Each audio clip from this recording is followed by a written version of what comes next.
Ang impeksyon sa tenga ay isang karamdaman na maaaring makaapekto sa lahat ng tao. Bagamat ito ay kadalasang hindi malubhang sakit, maaari pa rin itong magdulot ng mga komplikasyon kung hindi ito mabibigyan ng agarang lunas. Bago natin simulan ang video na ito, huwag kalimutan mag-subscribe sa aming channel para sa mga health and love advice at huwag kalimutan pindutin ang bell button para lagi maging updated sa aming mga bagong videos. Ang mga sintomas naman ng impeksyon sa tenga ay naaayon sa uri nito, ngunit ang mga gamot at lunas ay halos magkakatulad lamang. Ang paggamit ng mga antibiotic o mga eardrop na may steroid ay ang ilan sa mga gamot para sa mga impeksyon sa tenga. Itinuturing na madali rin ang pag-iwas sa mga impeksyong ito dahil ang kinakailangan lamang ay ang pagiging malinis sa katawan at maingat sa pinagliliguan na tubig. Ang mga nararamdamang sintomas ng karamdamang ito ay batay sa tiyak na uri ng impeksyon sa tenga. 1. Pamamaga at pamumula ng tenga. Dahil sa impeksyon, ang ilang bahagi ng tenga ay maaaring mamaga at mamula.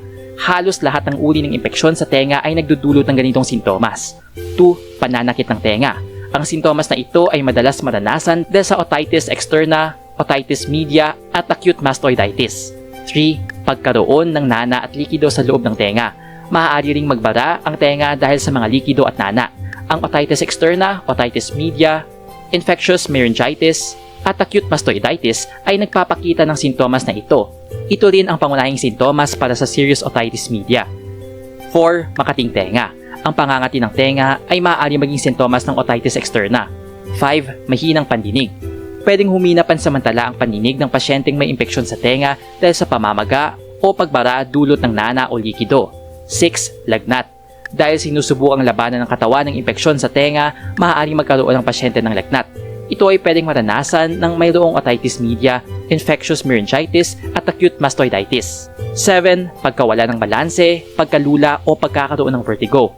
Ang mga sintomas na ito ay madalas magpakita kapag ang pasyente ay mayroong vestibular neuronitis o herpes zoster of the ear. 8. Pagkakaroon ng masasakit na maliit na mga paltos sa loob ng tenga. Maaaring magkapaltos sa tenga kapag ang pasyente ay mayroong infectious meningitis o herpes zoster of the ear. Enjoy ka ba sa video ito? Please hit the like button and subscribe sa aming channel para sa iba pang video tulad nito. Salamat sa panonood!